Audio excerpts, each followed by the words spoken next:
Hello, friends, and welcome to another episode of Chapters on Armstrong Television. Chapters is a show that highlights authors, editors, and publishers in the region, and we step out sometimes go as far as Virginia. So we're delighted to have you here, and we're delighted to welcome our guest today, who is Matt Browning. Matt has written a book that I think probably should serve as a reference book to anybody who's traveling in the state of West Virginia. It's his first book. It's called Bookstore Explorer West Virginia, and it was published by West Virginia State University in December of 2019, and it's a celebration of all of the indie bookstores in the state. I had no idea there were so many, frankly. Many I've been to, but I sure didn't know there were this many. I didn't know there were that many either. There were around 30. Yeah, it's just fascinating. He's also got a second book coming out in the spring. It's a children's picture book about urban farming, and it's slated sometime later in the spring. He recently spent a month in Fayetteville, West Virginia, living and working on a new novel as a member of the New River Gorge Creative in residence at Lafayette Flats in Fayetteville. And we want to hear a little bit about his experience there. This book is not only a great reference, a great read, but it's really a work of art. You did a fantastic job of introducing us visually to all of the bookstores that you covered. Was that your intention from the very beginning, to have pictures in the book? Actually, pictures is how the whole thing got started. I was doing it as an Instagram project on my personal account. When I travel for my day job, I would seek out indie bookstores and was Instagramming them using Bookstore Explorer as a hashtag. And I thought to myself, maybe there's a book in that. Oh, wow. And living in West Virginia, it's relatively easy to travel from top to bottom on my own dime. Yeah, So right. once I figured out that there were enough to potentially fill a book, off I went and took all the pictures with my iPhone. Did you really? So yeah, Wow. the marvel of technology. Yes, it's amazing. Yeah. Well, so tell us a little bit about yourself and how you got to the position where you were able to do such a thing. I've been writing creatively since I was about 14, and I'm turning 40 soon, so it's been a while. But I've written poetry, lyrics, moved into novel writing, did some young adult fiction, landed with an agent, but none of those young adult novels sold. So then it was, now what am I going to be? And this, like I said, I was doing it as sort of a side project, not necessarily planning to do it as a book. But the idea came to me. The Instagram was gaining some traction, and lo and behold, it attracted the attention of a potential publisher that unfortunately I didn't move forward with. So I ended up putting it out myself, and the response has been great. So you are a West Virginian? I am. I was born in Logan County. I've lived in Charleston about 20 years. So. And your day job is with West Virginia State I work at West University. Virginia State University in the marketing department, Yeah. which was very helpful because they ended up printing the book for me. Yeah, and that's, being a marketer, I think, is also important for authors. It's not always the same, side of the brain that works, for instance, but it's a good match to be able to market your own work. And when you put out a book yourself, that's necessary. It's all on you. Yes, it so is. I've been fortunate to draw on that skill set Yeah, very right. heavily. So tell us about being a creative in residence in Fayetteville. How did that go? Oh my goodness. The owners of Lafayette Flats, which is a vacation rental there in Fayetteville, their names are Amy McLaughlin and Sean Means. It's a husband and wife. They started the program about 4 or 5 years ago, and it was open to writers. Initially, it was only writers. During the winter months, when it's sort of the off season in Fayetteville and there's not a lot going on, they decided, why don't we use one of the apartments as a place for a writer to come and live and work on a project that moves West Virginia forward in a positive way. Or Appalachia, not necessarily just West Virginia, actually. So I'd had my eye on it for a few years, but I had, the responsibilities of life and pets and that kind of thing. And it was a 3-month program. Well, now they shortened it in 2019 to anywhere from 2 weeks and up. So I applied and pitched an idea for a novel that I'm just starting to work on. And I felt that it did promote West Virginia in a positive light, and I guess they agreed. So I spent December 2019 living and working in Fayetteville. That's wonderful. That's great. If you're a writer, or they've opened it up to other creatives too, I can't recommend it enough. The lady that came behind me, they did 3 instead of just one. One is a watercolor artist. Oh. And they have another lady coming who does leather works, like she makes bags and things out of leather. Yeah. If you can get away, do it. It was wonderful. Having that opportunity to completely focus on your work is invaluable, I would say. And the town itself really embraces the creative residency. The bookstore book coincidentally came out while I was there, and I was kind of lamenting the fact that I wasn't at my home base to promote, and met a lady coincidentally there in town, and she basically set up a book launch party for me. That's fantastic. The town came out. We had like 30 people there. It was great. At the bookstore that you featured from Actually, Fayetteville? no. At like an event space. Oh, wow. Yeah. Fayetteville didn't have like a traditional brick and mortar. They have a cafe that sells books. I got you. So they are in the book, but yeah, it was at an event space there in town. Wow, that's fantastic. All right, so tell us the premise of Bookstore West Virginia, Bookstore Explorer West Virginia. Sure. So the book is, like you said in the intro, a celebration of independent bookstores in West Virginia. So each store in the state is featured, sort of a profile about that store, how they got started, who owns it, what led those people to open that shop, what you can find there, that kind of thing. In addition to that, there are also some places profiled where you can buy books that maybe aren't traditional bookshops, like flea markets or thrift stores or antique shops, things like that. And also, there are contributions, personal essays, and interviews with other writers like yourself, and booksellers and other sort of what I call literary luminaries who contributed who contributed their thoughts on what indie bookstores mean to them and to community. How did you get the list of that many bookstores? How did you know to go looking for them in these cities, various cities? Basically, internet research and word of mouth. Living in Charleston, of course, Taylor Books is the quintessential bookshop. So a lot of them I knew about, and in Huntington, I knew several of the ones in Huntington. A lot of it was internet research. And interestingly, some I learned about on my travels. So I was in one bookshop, the lady said, "Have you been to so-and-so?" And I said, "No, I didn't even know about it." So I found some that way. Like I said, I'm from Logan, and when I grew up, we didn't have a bookstore, but I was visiting home, went into a coffee shop there in town, and I said, "Are there any bookshops around?" And he said, "Yeah, right across the street, a guy had opened it up." So I found that one just by accident. How long did it take you to travel the state to find all these stores? I started around Thanksgiving of 2018 and finished sometime around the spring or summer of 2019. Just kind of on my weekends or on my breaks from work, I would just get in the car and go. And I would try to combine like the panhandle I would do in a weekend or that kind of thing. So at what point did it switch from being an Instagram project to, there's a book? Were you all the way through by the time you made that decision? No, as a matter of fact, none of the West Virginia bookshops were part of the Instagram originally. With my day job, I get to travel a bit to conferences and meetings. So I was on those travels seeking out indie bookstores throughout the country. Oh. So that was feeding the Instagram account, which I turned into a blog. So I was blogging and Instagramming, and the West Virginia, the book version came after that. Oh, wow.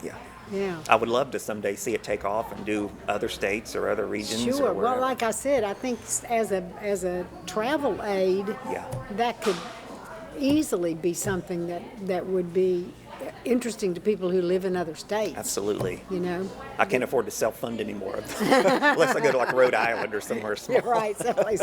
Yeah, don't do California or Texas. Right. Right.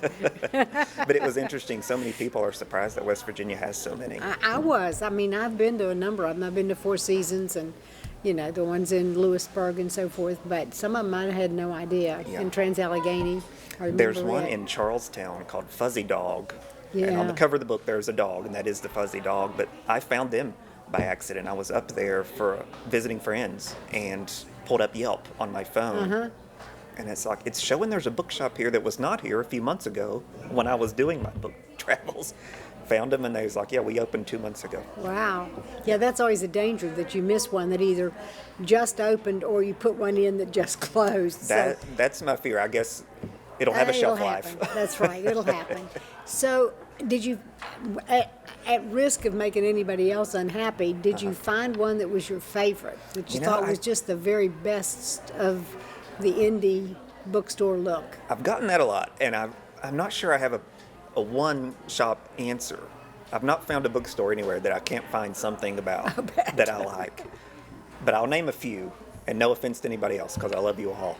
Well, like I said, living in Charleston, you have Taylor Books, and it really epitomizes a bookshop becoming a community hub.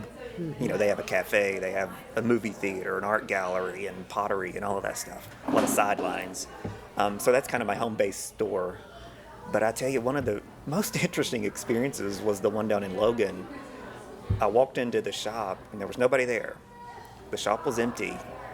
Nobody even working was there. Books everywhere. Very, very little organization. And I thought, I love this, but it's also overwhelming. 10 minutes, here comes this guy with a cup of coffee, and he's like, oh, I didn't know anybody was here. I went to get a cup of coffee. Just a guy with passion who opened the shop because he had a lot of books. And he said, my first idea was to not have any structure. So a Bible might be next to a baseball book or whatever. But he said, yeah, I was the only one that thought that would work. So he was trying then to bring a little structure to the place. But yeah. I love those old bookshops that, you know, you could walk in and you don't know what you're going to find. You might pull a book off and the whole thing will collapse on you. That's my favorite kind of shop. There's one like that in Lewisburg. There is. It's just called The Bookstore. Robert Head, yes. an old poet, just sits in the corner, listens. An old hippie poet. Listening to classical music or something, and Yeah. And interestingly, there's one right down the street that only carries new books. Yeah, in the new Lewisburg. chapter. Yeah. Right. So you get kind of the best of both worlds in that town. Yeah, Robert's interesting because he will, if you have time, he will engage you in all sorts of stories about. Oh, really? I need to go back. The hippie days, yes. Yeah. So research shows that indie bookstores have started to gain ground, even though, was probably 2000, maybe 15, 16, everybody said they're dead because Amazon's going to take over. Right. Tell me how you see that shift and what you think has created it. You know, that's one of the things I asked all the shop owners when I visited. How are you surviving and thriving in the digital age? There seems to be a trend back towards the shop local movement, the shop small, the supporting the indie stores, bookstores or any kind of indie stores, the mom and pop. People are moving away from the big box retail chains. Amazon is Amazon. It's easy and convenient, and I use it myself. But yeah, there's a trend back towards the shop local, and I think the bookshops are really benefiting from that. The past 4 or 5 years, the research has trickled upward for them. Do you think it also is triggered by the resurgence of real books as opposed to digital books? I think so. I think I read that the e-books are sort of starting to go down. Yeah. And I have one, and I never use it. Yeah. It helps with shelf space, but there's nothing like the feel and the smell and the touch of a book. Right. And when you go into the bookshop, especially the smaller indie shops, you get that personal connection. You know, you get to know your shopkeeper, and they recommend things for you. Yeah, I think that's probably the biggest thing that I notice is that if you've got somebody who is a passionate bookseller and a passionate reader, they're more help than anybody to be able to point you in the direction of a book that you might be looking for. And it's been interesting when you go into like one of those shops I was saying where you don't know what's going to be there and everything's piled up. You ask the shop owner, do you have so-and-so? And they can go right to it. Absolutely. It's amazing to see. Right, exactly. Have you found, or did you find that there were stores that felt like they needed to diversify in some respect in order to be able to maintain their bookstore? Like you said about Taylor Books, they've always had the cafe and the art gallery and so forth, but Have you found that in other places? I think almost every shop I visited has some sort of sideline or some sort of offering beyond books because you almost have to. They do say it's hard to survive on books alone. Now we do have some in the state that are books alone, and they're wonderful. But there are some very interesting and unique ways people are adding other things in. We've talked about Taylor, but there's a shop in Parkersburg who rent and allow you to come to the shop and play board games. Oh. And they're adding an escape room, a literary wow. themed escape room. Oh, my. I wish it would have been ready when I was doing Yes. the research for the Right. book. I need to go back. There's a shop up in Charlestown in the Panhandle that's books and music. So records, vinyl is making coming a comeback too. too. Yes. That's one of the more interesting ones. A lot of them do coffee, cafe kind of offerings, things like that. And I think I read in there's one that sells beer as well. yeah, there's one. Books and Brews or Books and something? Brews. They had an interesting story. They started in Putnam County as a book and coffee shop. So the brews meant coffee. Yes. They sort of relocated to Charleston, and it became a bar and bookshop. So now the brews is beer. Yeah. Whatever floats your boat, There you right? go, there you go. exactly. All right, so yours isn't the only voice in this book. No. How did you decide to diversify it and get other people to write about maybe their hometown bookstore? What Well, made you decide to do that? When I was working with a different publisher, they suggested that because, like we were saying, shops can come and go. So we didn't want the book to have a very short shelf life.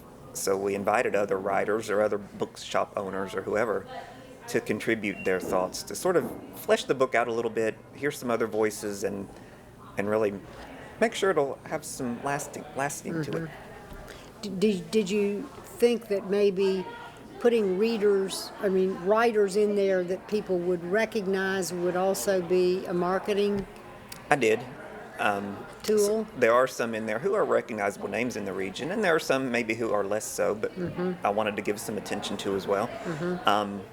And like I said, there are former and current booksellers too. There's a gentleman named Gordon Simmons who wrote a wonderful essay, and it was very lengthy. I didn't really put limits on anybody. I said you could write a paragraph or you could write 10 pages, Yeah. and I got both. But he wrote a really great, almost history of bookselling in Charleston. Yeah.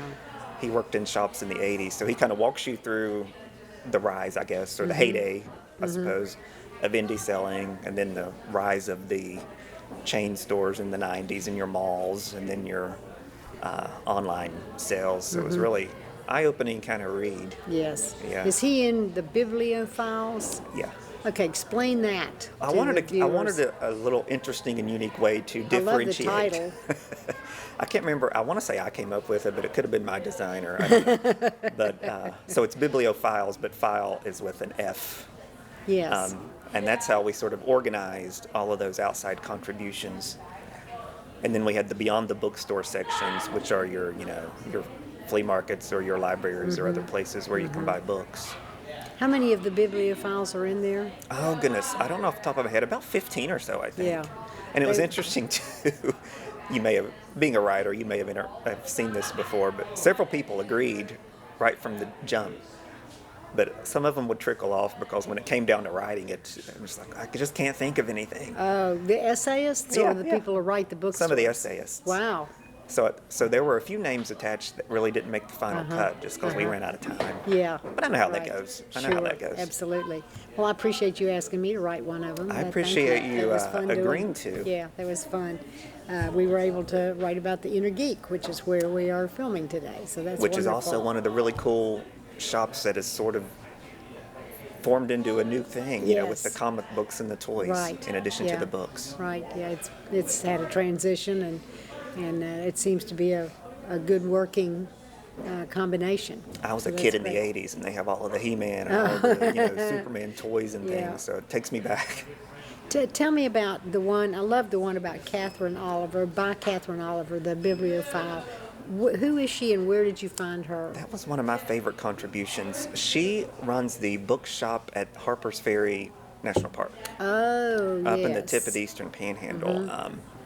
So the shop itself carries mostly things related to Harper's Ferry, a lot of history, things like that. But I met her, she was in the shop that day, and I think she manages it, but I might be mistaken. But I said, would you like to contribute something? I wanted a voice from that sort of region of the state, because I don't get up there often, so I wanted to make sure everybody was included, right? And that's what she contributed. And it's an essay about, sort of from the point of view of her as a single mother who was struggling with daycare for her young son. And I guess the owner of the shop said, bring him in. So she ended up bringing her son into the shop. I don't know how old he was, I can't remember, but Like 8 or 9, maybe, 8 or something 9, like and that. the essay is about his love of books that developed from being in the bookshop. Really beautifully done essay. Yeah. I love the part where he starts teaching or showing other little kids About where reading, the books are yeah, and about reading. Yeah. And one boy that I think didn't know how to read, maybe a small child, and he read to him. He was reading to Yeah, him, that and they was had a really signing in sweet. the store, and he was just fascinated by Yeah. knowing that somebody, a human it- being, writes these books. Right. Yeah. That was And I think wonderful. she hinted at the fact that maybe he might be interested in that. Yeah. That was fascinating. I'll have to have her do a sequel if I put out There you another go. one. There you go. Do you think, I've noticed, and I've joked about this sometimes, that there's something in the water in West Virginia that's contributed to this rise in the number of writers here. Do you see that as, I don't know, somehow influenced by the bookstores, or the bookstores influencing the fact that there are so many writers? I mean, we've got some amazing people that both live here and no longer live here that are writers that are all West Virginia natives. I hope it's all connected. I'd like to think so. Each of the shops I've been in seem really supportive of local authors. Yes. Having them in the shop and having them not only for events, but just to be there and be a presence and work. Yeah. It seems to be a close-knit community here in the state. And I think that's a wonderful symbiotic relationship. It just, you've got to have, as a writer, you've got to have supporters. And as a bookstore, you've got to have authors who are willing to come and support the bookstore, I think. And it was interesting when I was trying to make a list of people to invite. I certainly wasn't hurting for potential contributors. Right. Yeah. I had plenty to choose from, and I tried to be, diverse, and I tried to cover a lot of ground, and everybody I asked jumped on board. Right, that's good. Yeah. Tell us a little bit about their children's book that's coming out in the spring. Sure. It's a children's book about urban farming. So at my day job, we have an event every year about urban agriculture and teaching people how you can do that. So as part of the marketing campaign for it, which is what I do, we developed a character who was a chicken who wears a necktie. So it's a farm animal with a little bit of urban flair. So we sort of personified this character, and we set up a Twitter account and all of this stuff. And the story we created for the character, I thought that's a perfect children's book to show children how, farming exists in a city. So I wrote a manuscript based on the character's concept, and it's coming out with headline books hopefully sometime in the spring of this year. I'm supposed to get the illustrations soon, so I'm very excited. That's exciting. Yeah, that's fun. And the novel that you began working on, can you give us a preview of that? Sure, it's still in its infancy, so I got about 40,000 words done. That's fantastic. In my month in Fayetteville. Wow. They may all be terrible, I don't know, I haven't started editing yet. You know how first drafts go. I had this idea to do a novel set in a fictional West Virginia village in a time where it's modern day, but it's a town where old-timey Appalachian traditions and customs are still how people live. I used to watch an old show called Northern Exposure. I don't know if you remember I love it. that show, yes. But it was set in an Alaskan village in what was modern day at the time. But it was a lot of lore and a lot of old-time things were part of Right. how the people in that town lived. I thought, I want to do something like that with West Virginia. And the owners of the residency really liked the idea. They even said, the town on the show was Sicily, Alaska. And they said, oh, we think Fayetteville is Sicily, Alaska ourselves. Oh, that's wonderful. And so that's what I was there working on. So I really used Fayetteville kind of as a model. I mean, it's a fictional town, of course, but Right. that was a great place to kind of build that world. That's great. That's great. Do you have a favorite author? I don't know if I have one favorite. I love to read Truman Capote, Neil Gaiman. Those are a couple of the big ones for me. I'm trying to read more of the classics. I want to feel like I'm more well-read than I like to think that I am. So I have a lot of classics I'm piling up, and it's kind of my 2020 resolution, is to read more of those old books and those old authors. Yeah. If you were able to give a dinner party and invite authors, living or dead, who would you invite? Those two that I just Okay. mentioned would be great. I'm a big Sherlock Holmes fan, Oh, so Doyle would be an interesting one to have. Maybe Toni Morrison. Mm-hmm. That would be a good one. yeah. That's probably all that I can cook for us. Did you study creative writing when you were in school? Not as my major. I took some creative writing classes. I took a class from Denise Giardina, who you may know. I do. My major was communications, so it was very interesting because when you're writing in the communications and marketing, it's very different Oh, yeah. than writing creatively.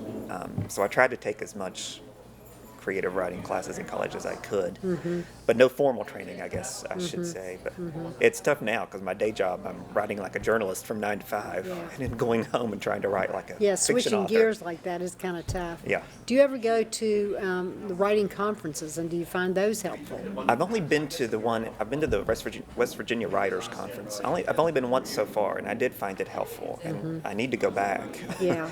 Everything you do, you need that professional development. Yes, I agree. Yeah. Right. I've seen those master classes things online.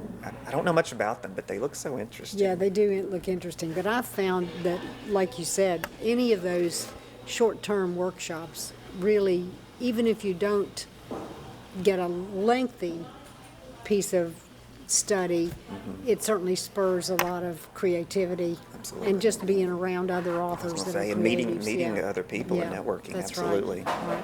Yeah. We are so glad you came today, and Thank you for I having really me. encourage people to pick up this book, keep it with you whenever you leave your home and go out into the state, because it is a marvelous guide Thank to where you can find just the neatest little bookstores in the whole state of West Virginia. And I hope that someday it'll find its way to Kentucky, Ohio, and points beyond. Me too. I'm available. There you go. Thank you so much. Well, I could talk about bookstores all day long, but we also need to thank the Inner Geek for providing us with our support today, and remind you that the Inner Geek carries both Matt's book, the Bookstore Explorer West Virginia, and is featured in the book, as well as carrying books of other authors that have been here on chapters. So we hope to have you visit us again, and we'll talk about more authors, more writers, more publishers, and more editors. And thank you for being with us. Have a great day. Bye-bye. Connect with Chapters via email. Write to lp4@zoom.email. Chapters has a Facebook page at Armstrong Chapters. Like, subscribe, and follow. All chapter episodes are available on YouTube. Visit Armstrong's YouTube channel, follow Armstrong, and look for a playlist of all the chapter's programs.